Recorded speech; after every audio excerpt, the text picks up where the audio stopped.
is that it accelerates. It happens to go in what's called an order of magnitude. What you just described as an order of magnitude, up until this point in history, it took this much. Now, in just a few short years, it takes that much again in this very short time. And that's what's called a hockey stick, and that's what's happening. There is a point with that no matter how much money you pump into the system, it does no good. That's the end of a hyperinflation. That's what takes place, because where confidence is falling faster than it doesn't matter how much money you got, prices are changing so quickly. The reason that hasn't happened right now, in my view, is because there's certainly enough out there in the world's market of US dollars for that to take place instantly. The reason it doesn't is that China, Japan, a lot of the creditor nations that have huge balance of trades against the United States and holding all these massive amounts of currency, so to speak, through the bond market, are holding it and not moving it. But these markets are much more fragile than most people understand. And using the bond market as an example, and John and I have talked about this previously, it might not take very much. You could be in the Chicago bond pit one day and China decides that, and they know this, they already know this, that if they move out of the US dollar too quickly, it could have dire consequences. So they're going to play it cool, and they're only going to have their bond trader trade out maybe an additional 5 to 10% that day. And maybe that takes place for a week or two and nothing happens. And then maybe the third week is just the tipping point where another, maybe Korea or Japan, decides, you know what, they're getting out, we know they're trader, we're getting on top of it. And that little straw that broke the camel's back, that's how fragile these markets are. If you understand anything about the derivatives market, it actually will horrify the average person, because there's bets on tops of bets on tops of bets that aren't even in the transparent market, that all these banks are connected. And since they're interconnected, if somebody coughs here, you're going to catch pneumonia in the next bank, so to speak. I'm trying to make a quick metaphor here. But they don't understand that their bank could be a quote-unquote good bank, and yet there's so much exposure that they don't tell anybody about, that they're very, very vulnerable.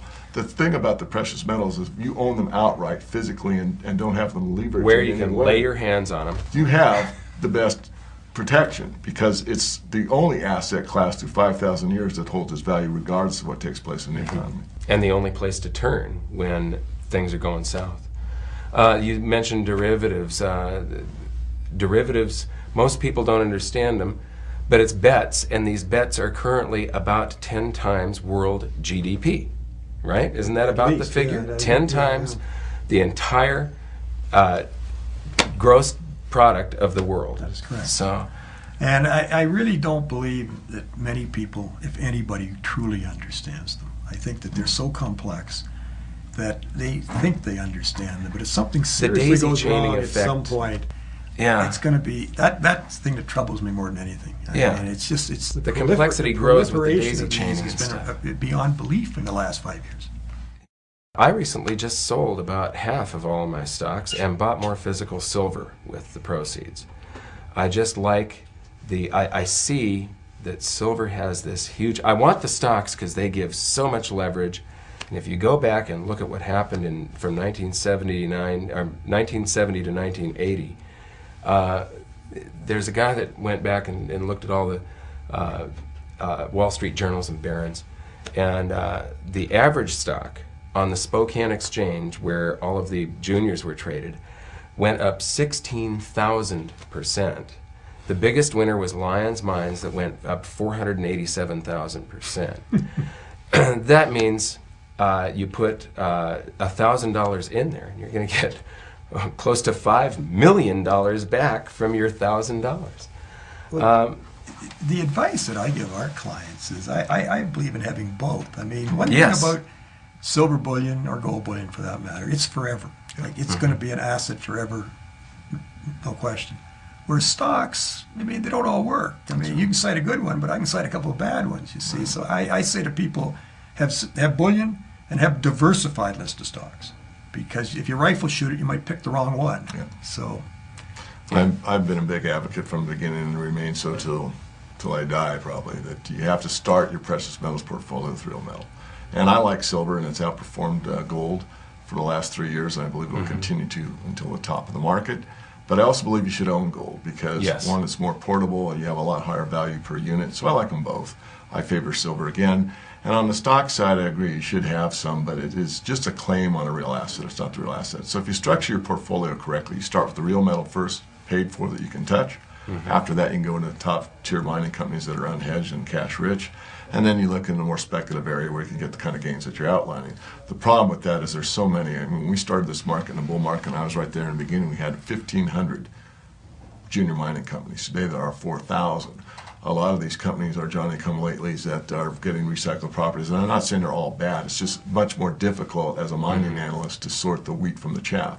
And the other problem with that, to be in all fairness, is in the panic phase of the market, which I see coming around the 2010 timeframe, you really don't have to be a good analyst at all because there's such a rush into these stocks.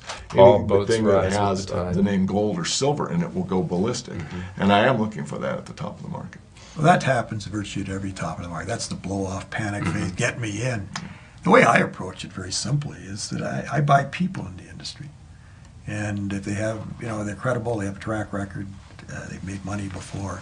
I mean, as David said, with this 4,000 names, you could drive yourself crazy trying to sort these out. You can't own them all.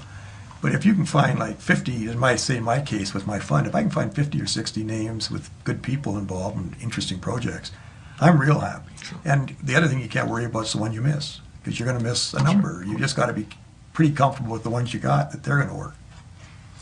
Well, I wanted to commend both of you. The reason that I've got you here is because of my respect for the work that you do, your due diligence.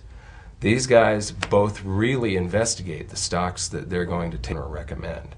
There's a lot of people in this industry that don't do that due diligence. They just make a recommendation based on maybe how many ounces in the ground, but they don't know whether this mine could ever get past EPA.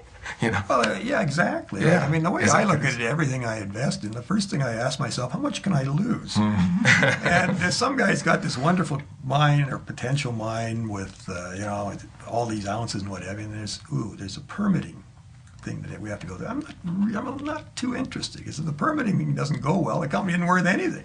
Or the people, as you were saying. Yeah, exactly. If you get bad people, they may be sort of backdooring you, so you don't know what's going on. Yeah.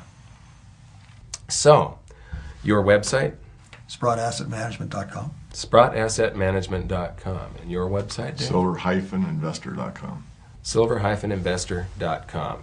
And my website is goldsilver.com. So visit us all.